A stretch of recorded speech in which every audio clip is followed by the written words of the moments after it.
There was a group of people in Jesus' day who refused to go to the temple. They refused to go to the Jerusalem temple because it was such a corrupt place. It was the center of so much godless ambition and pride. And they go under the name of Essene. They comprise one of the most interesting groups in the first century of Judaism. We've always known of their existence, but not very much of what they believed or did, except they were very radical and vehemently rejected the religious establishment of the day, that is, the high priesthood and the temple, and they practiced an ascetical life. But a little over 50 years ago, it was 1947, in the Judean desert on the west shore of the Dead Sea, a series of discoveries was made that threw an international spotlight on these people, brought hundreds of details into light of day. You've probably heard the story many times by now, but I'm going to rehearse a little bit of it again. It's the story of the discovery of the Dead Sea Scrolls and the excavation of the first century monastic community at the site Qumran. I'm interested in setting this story before us in the context of following Jesus because these people provided one of the most attractive options to first century Jews who were committed to preparing the way of the Messiah. There were two streams of Essene life. One stream was represented in groups all over Palestine and probably as far away in Egypt, people who lived in kind of communal camps. They lived together for mutual support and encouragement and in protest to the official Jerusalem temple leadership. But there was another stream that flowed into the community at Qumran, this Essene settlement that was discovered just 52 years ago. And this is the one we know most about. We don't know very much about these little Baptistic communities that were scattered around, but we know a lot about the Qumran part. About the middle of the 2nd century BC, it's about 150 BC, they built a monastery-like place and lived there under strict rule. They picked a site that was far from the big city, religious corruption, a wilderness site overlooking the lifeless Dead Sea. They constructed their desert monastery in the pure, uncontaminated air of the wild. No city sounds, no city smells, no city crowds. They were in an alternate world to the Jerusalem world with its buying and selling and fornication and adultery, ambition and theft, violence, crime, poverty, greed, beggars and whores, all the stuff that a big city inevitably collects. But most of all, they were away from the Jerusalem, this dissolute Jerusalem high priesthood, the spiritual life that was no longer spiritual, a way of life that used religion as a cover for living comfortably and self-indulgently.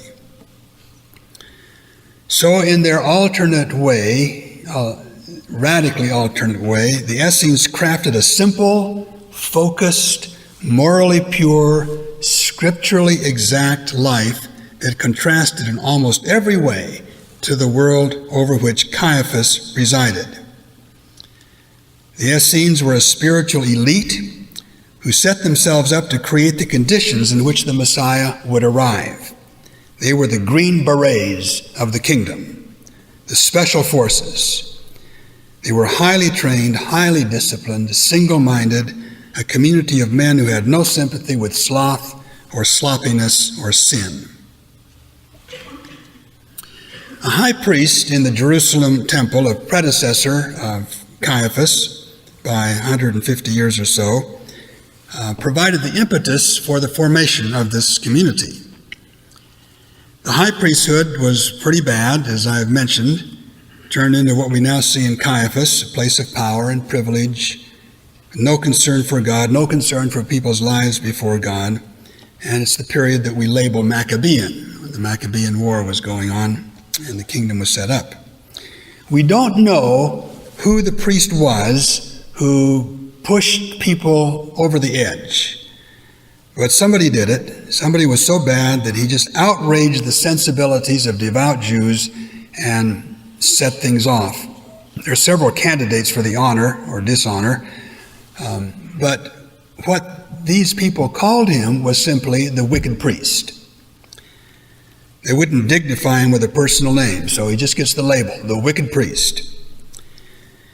Under the leadership of another unnamed person, a man that was designated the teacher of righteousness, they pulled out of Jerusalem, or a group of them pulled out of Jerusalem and the temple and walked the 40 miles down to Qumran and alongside the Dead Sea, this desolate, isolated place, and established their community. A protest and an alternative against the high priesthood that was corrupting the temple and ruining the lives of Jews all over the country. They picked their location, directed by the famous passage in Isaiah 40.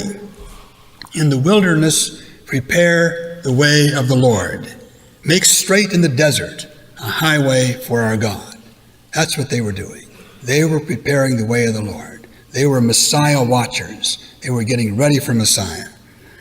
There's a generic word for wilderness or desert in Hebrew, midbar. But there's another word, arabah, which specifically refers to the wilderness area where the Jordan River flows into the Dead Sea and is absorbed in that lifeless salt solution in which nothing lives. And this is the word Isaiah uses, arabah. So it's a specific place. Don't just go out into the wilderness in general, go to the arabah, go to the Dead Sea, find a place there. These people were called to prepare the way of the Lord. Messiah was coming, but he wasn't going to come to an unprepared people, a people who were milling around in corrupt and corrupting, mixture of good and bad, serious and silly, contaminated, unavoidable filth and sin on every street corner, but worst of all, in a temple, priesthood that was led by the wicked priest. How could Messiah ever come to a place and to a people presided over by the wicked priest? So they packed up bag and baggage, left their uncommitted friends, and entered that austere, strictly regulated life of prayer and study and moral discipline. They put themselves under a common discipline that regulated their lives in detail, down to even particulars like not spitting and not interrupting another person in conversation. It was a long period of probation, what monks today would call a postulancy or a novitiate. They had to prove themselves capable of this rigorous life for a year or two before they were admitted into full membership.